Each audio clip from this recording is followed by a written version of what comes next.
हमने अथ सप्त श्लोकी दुर्गा देवी कवचम अर्गला स्तोत्रम कीलकम का पाठ किया। इसके बाद ही हम दुर्गा सप्तशती का पहला अध्याय पाठ करेंगे। प्रथम चरित्र के ब्रह्मा ऋषि महाकाली देवता गायत्री छंद नंदा शक्ति रक्त दंतिका बीज अग्नि तत्व और ऋग्वेद स्वरूप हैं। श्री महाकाली देवताओं की प्रसन्नता के लिए प्रथम चरित्र के जप में विनियोग किया जाता है।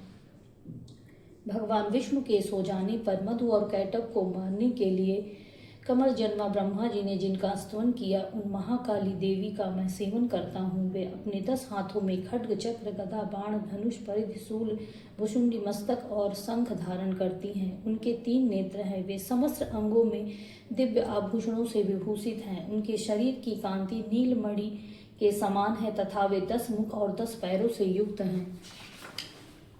मार्कंडेय जी बोले, सूर्य के पुत्र सावर्णी जो 8वें मनु कहे जाते हैं, उनकी उत्पत्ति की कथा विस्तार पूर्वक कहता हूँ, सुनो। सूर्य कुमार महाभाग सावर्णी भगवती महामाया के अनुग्रह से जिस प्रकार मनवंतर के स्वामी हुए, वही प्रसंग सुनाता हूँ। पूरी काल की बात है। सोरोसित मनवंतर के सूरत नाम के एक राजा थे जो चैत्र वंश में उत्पन्न हुए थे। उनका समस्त भूमंडल पर अधिकार था। वे प्रजा का अपने औरस पुत्रों की भांति धर्म पूर्वक पालन करते थे। उस समय कोलवंशिनी द्वितीय नाम के क्षत्रिय उनके शत्रु हो गए। राजा सूरत की दंड नीति बड़ी प्रबल थी। उनका शत्रुओं के साथ संग्राम हुआ। यद्यपि कोल विध्वंसनी संख्या में कम थे तो भी राजा सूरत युद्ध में उनसे परास्त हो गए। तब वे युद्ध भूमि से अपने नगर को लौट आए और केवल अपने देश के राजा होकर रहने लगे। समूची पृथ्वी से अब उनका अधिकार जाता रहा, किंतु वहां भी उन प्रबल शत्रुओं ने उस महाभाग राजा सूरत पर आक्रमण कर दिया। राजा का बल क्षीण हो चला था, इसलिए उनके दुष्ट बलवान एवं दुरात्मा मंत्रियों ने वहां उनकी राजधानी में राजकीय सेना और खजाने को हथिया लिया। सूरत का प्रभुत्व नष्ट हो चुका था, इसलिए वे शिकार खेलने के बहाने घोड़े पर सवार हो वहां से अकेले ही एक घने जंगल में चले गए। वहां उन्होंने विप्रवर मेधा मुनि का आश्रम देखा, जहां कितने ही हिंसक जीव अपने स्वाभाविक हिंसा वृत्ति छोड़कर परम शांत भाव से रहते थे। मुनि के बहुत से शिष्य उस वन की शोभा बढ़ा रहे थे। वहां जाने पर मुनि ने उनका सत्कार किया और वे मुनि श्रेष्ठ के आश्रम पर इधर उधर विचरते हुए कुछ काल तक रहे। फिर ममता से आकृष्ट चित्त होकर वहां इस प्रकार चिंता करने लगे, पूर्व काल में मेरे पूर्वजों ने जिसका पालन किया था वही नगर आज मुझसे रहित है। पता नहीं मेरे दुराचारी भृत्यगण उसकी धर्म पूर्वक रक्षा करते हैं या नहीं। जो सदा मद की वर्षा करने वाला और सूरवीर था, वह प्रधान मेरा हाथी अब शत्रुओं के अधीन होकर न जाने किन भोगों को भोगता होगा। जो लोग मेरी कृपा धन और भोजन पाने से सदा मेरे पीछे पीछे चलते थे, वे निश्चय ही अब दूसरे राजाओं का अनुसरण करते होंगे। उन अपव्ययी लोगों के द्वारा सदा खर्च होते रहने के कारण अत्यंत कष्ट से जमा हुआ मेरा वह खजाना खाली हो जाएगा। यह तथा मैं भी कई बातें राजा सूरत निरंतर सोचते रहते थे। एक दिन उन्होंने वहां विप्रवर मेधा के आश्रम के निकट एक वैश्य को देखा और उससे पूछा, भाई तुम कौन हो? यहाँ तुम्हारे आने का कारण क्या है? तुम क्यों शोकग्रस्त और अनमने से दिखाई देते हो? राजा सूरत का यह प्रेम पूर्वक कहा हुआ वचन सुनकर वैश्य ने विनीत भाव से उन्हें प्रणाम करके कहा। वैश्य बोला, राजन, मैं धनियों के कुल में उत्पन्न एक वैश्य हूँ। मेरा नाम समाधि है। मेरे दुष्ट स्त्री पुत्रों ने धन के लोभ में मुझे घर से बाहर निकाल दिया है। मैं इस समय धन, स्त्री और पुत्रों से वंचित हूँ। मेरे विश्वसनीय बंधुओं ने मेरा ही धन लेकर मुझे दूर कर दिया है, इसलिए दुखी होकर मैं वन में चला आया हूँ। यहाँ रहकर मुझे इस बात को कोई नहीं जानता कि मेरे पुत्रों की, स्त्री की, स्वजनों की कुशल हैं या नहीं। इस समय घर में वे कुशल से रहते हैं अथवा उन्हें कोई कष्ट है। वे मेरे पुत्र कैसे हैं? क्या वे सदाचारी हैं अथवा दुराचारी हो गए हैं?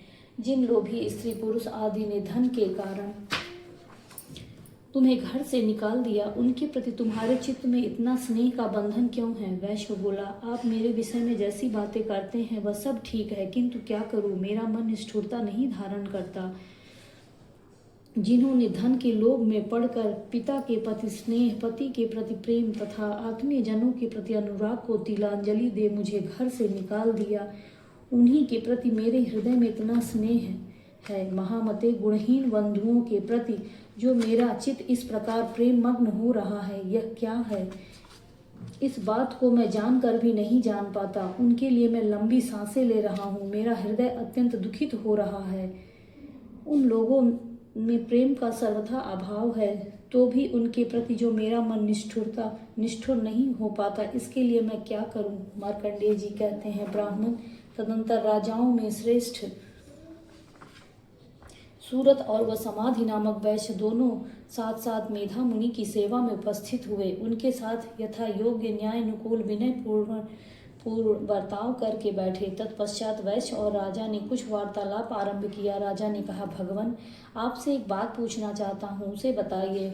मेरा चित्त अपने अधीन न होने के कारण वह बात मेरे मन को बहुत दुख देती है। जो राज्य मेरे हाथ से चला गया, उसमें और उसके संपूर्ण अंगों में मेरी ममता बनी हुई है। मुनिश्रेष्ठ, यह जानते हुए भी कि अब वह मेरा नहीं है, अज्ञान की भांति मुझे उसके लिए दुख होता है। यह क्या है? इधर यह वैश्य भी घर से अपमानित होकर आया है। इसके पुत्र, स्त्री और भृत्यों ने इसे छोड़ दिया है। स्वजनों ने भी इसका परित्याग कर दिया है, तो भी यह उनके प्रति अत्यंत हार्दिक स्नेह रखता है। इस प्रकार यह तथा मैं दोनों ही बहुत दुखी हैं। जिसमें प्रत्यक्ष दोष देखा गया है, उसके विषय के लिए भी हमारे मन में ममता जनित आकर्षण पैदा हो रहा है। महाभाग, हम दोनों समझदार हैं, तो फिर भी हम में यह मोह क्यों पैदा हुआ है? क्या है यह? विवेक शून्य पुरुष की भांति मुझ में और इसमें भी यह मूर्ता प्रत्यक्ष दिखाई देती है। ऋषि बोले, महाभाग, विषय मार्ग का ज्ञान सब जीवों में है। इसी प्रकार विषय भी सबके लिए अलग अलग है। कुछ प्राणी दिन में नहीं देखते तो दूसरे रात में नहीं देखते, तथा कुछ जीव ऐसे हैं जो दिन और रात्रि में बराबर देखते हैं। यह ठीक है कि मनुष्य समझदार होते हैं, किंतु केवल वे ही ऐसे नहीं होते। पशु, पक्षी और मृग आदि सभी प्राणी समझदार होते हैं। मनुष्यों की समझ भी वैसी ही होती है जैसे उन मृग और पक्षियों की होती है, तथा जैसे मनुष्यों की होती है वैसे ही उन मृग, पक्षी आदि की होती है। यह तथा अन्य बातें भी प्राय दोनों में समान ही है। समझ होने पर भी इन पक्षियों को तो देखो, ये स्वयं भूख से पीड़ित होते हुए भी मोहवश बच्चों की चोंच में कितने चाव से अन्न के दाने डाल रहे हैं।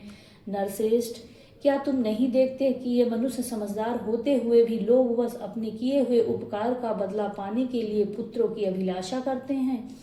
यद्यपि उन सब में समझ की कमी नहीं है, तथापि वे संसार की स्थिति, जन्म मरण की परंपरा बनाए रखने वाले भगवती महामाया के प्रभाव द्वारा ममतामय भंवर के युक्त मोह के गहरे गर्त में गिराए गए हैं। इसलिए इसमें आश्चर्य नहीं करना चाहिए।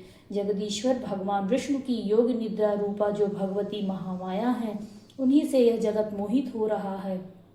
वे भगवती महादेवी ज्ञानियों को भी चित्त पूर्वक बल पूर्वक खींचकर मोह में डाल देती हैं। वे ही इस संपूर्ण चराचर जगत की सृष्टि करती हैं, तथा वे ही प्रसन्न होने पर मनुष्यों को मुक्ति के लिए वरदान देती हैं।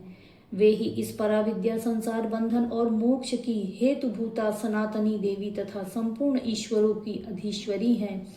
राजा ने पूछा, भगवान, जिन्हें आप महामाया कहते हैं, वे देवी कौन हैं? ब्राह्मण, उनका आविर्भाव कैसे हुआ तथा उनके चरित्र कौन कौन है? ब्रह्मवेताओं में श्रेष्ठ महर्षि, उन देवी का जैसा प्रभाव हो, जैसा स्वरूप हो, जिस प्रभाव प्रादुर्भाव हुआ हो, वह सब मैं आपके मुख से सुनना चाहता हूँ।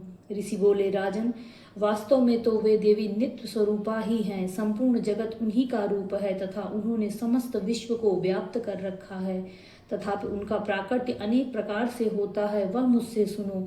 यद्यपि वे नित्य और अजन्मा हैं, तथापि जब देवताओं का कार्य सिद्ध करने के लिए प्रकट होती हैं, उस समय लोक में उत्पन्न हुई कहलाती हैं। कल्प के अंत में जब संपूर्ण जगत कावर्ण में निमग्न हो रहा था और सबके प्रभु भगवान विष्णु शेषनाग की सैया बिछाकर योग निद्रा का आश्रय ले रहे थे, उस समय उनके कान के मैलों से दो भयंकर असुर उत्पन्न हुए, जो मधु और कैटभ के नाम से विख्यात थे। वे दोनों ब्रह्मा जी का वध करने को तैयार हो गए। भगवान विष्णु के नाभि कमल में विराजमान प्रजापति ब्रह्मा जी ने जब उन दोनों भयानक असुरों को अपने पास आया और भगवान को सोया हुआ देखा, तब एकाग्रचित होकर उन्होंने भगवान विष्णु को जगाने के लिए उनके नेत्रों में निवास करने वाली योग निद्रा का स्तवन आरंभ किया, जो इस विश्व की अधीश्वरी, जगत को धारण करने वाली, संसार का पालन और संहार करने वाली तथा तेज स्वरूप भगवान विष्णु की अनुपम शक्ति है। उन भगवती निद्रा देवी को भगवान ब्रह्मा स्तुति करने लगे। ब्रह्मा जी बोले, देवी, तुम ही स्वाहा, तुम ही स्वधा, तुम ही वष्टकार हो। स्वर भी तुम्हारे ही स्वरूप हैं। तुम ही जीवनदायिनी सुधा हो। नित्य अक्षय प्रमाण में आकार उकार मकार इन तीनों मात्राओं के रूप में तुम ही स्थित हो तथा इन 3 मात्राओं के अतिरिक्त जो बिंदु रूपा नित्य अर्ध मात्रा है जिसका विशेष रूप से उच्चारण नहीं किया जा सकता वह भी तुम ही हो देवी। तुम ही संध्या सावित्री परम जननी हो देवी। तुम इस विश्व ब्रह्मांड को धारण करती हो, तुमसे ही इस जगत की सृष्टि होती है, तुम ही से इसका पालन होता है और सदा तुम ही कल्प के अंत में सबको अपना ग्रास बना लेती हो। जगन्मयी देवी, इस जगत की उत्पत्ति के समय तुम सृष्टि रूपा हो, पालन काल में स्थिति रूपा हो तथा कल्पकांत के समय संहार रूप धारण करने वाली हो। तुम ही महाविद्या महामाया महामेधा महास्मृति महामोह रूपा महादेवी और महासुरी हो। तुम ही तीनों गुणों को उत्पन्न करने वाली हो, सबकी प्रकृति हो, भयंकर काल रात्रि महारात्रि और मोह रात्रि तुम ही हो। तुम ही श्री, तुम ही ईश्वरी, तुम ही ह्रीं और तुम ही बोध स्वरूपा बुद्धि हो। लज्जा पुष्टि तुष्टि शांति और क्षमा भी तुम ही हो।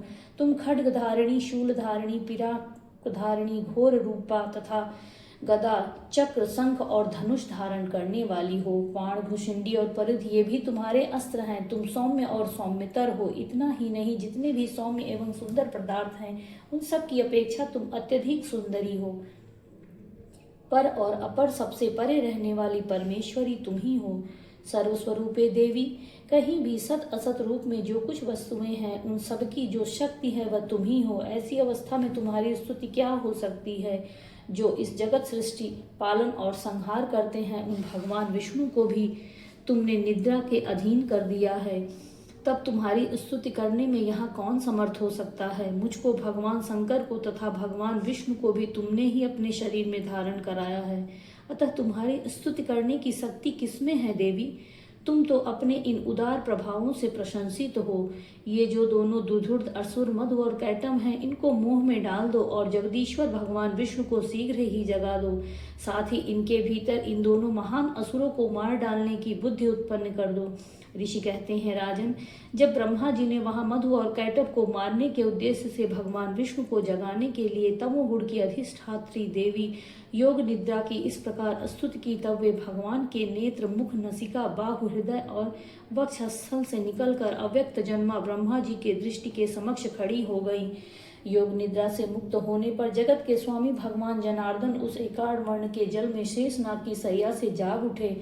फिर उन्होंने उन दोनों असुरों को देखा। वे दुरात्मा मधु और कैटभ अत्यंत बलवान तथा पराक्रमी थे। वे क्रोध से लाल आंखें किए ब्रह्मा जी को खाने के उद्योग कर रहे थे। तब भगवान श्री हरि ने उठकर उन दोनों के साथ 50,000 वर्षों तक केवल बाह्य युद्ध किया। वे दोनों अत्यंत बल के कारण उन्मत्त हो रहे थे। इधर महामाया ने भी उन्हें मोह में डाल रखा था, इसलिए वे भगवान विष्णु से कहने लगे, हम तुम्हारी वीरता से संतुष्ट हैं, तुम हमसे कोई वर मांगो। श्री भगवान बोले, यदि तुम दोनों मुझ पर प्रसन्न हो तो अब मेरे हाथों से मारे जाओ। बस इतना सा ही मैंने वर मांगा है, यहाँ दूसरे किसी वर से क्या लेना। ऋषि कहते हैं, इस प्रकार धोखे में आ जाने पर जब उन्होंने संपूर्ण जगत में जल ही जल देखा, तब कमल नयन भगवान से कहा, जहाँ पृथ्वी जल में डूबी हुई न हो, जहाँ सूखा स्थान हो, वहीं हमारा वध करो। ऋषि कहते हैं, तब तथास्तु कहकर शंख चक्र और गदा धारण करने वाले भगवान ने उन दोनों के मस्तक अपनी जांघ पर रखकर चक्र से काट डाले। इस प्रकार ये देवी महामाया ब्रह्मा जी की स्तुति करने पर स्वयं प्रकट हुई थी। अब पुनः तुमसे उनके प्रभाव का वर्णन करता हूँ, सुनो। इस प्रकार श्री मार्कंडेय पुराण में सावर्णिक मन्वंतरी कथा के अंतर्गत देवी महात्म्य में मधु कैटभ नामक वध का पहला अध्याय पूरा हुआ। जय माता दी।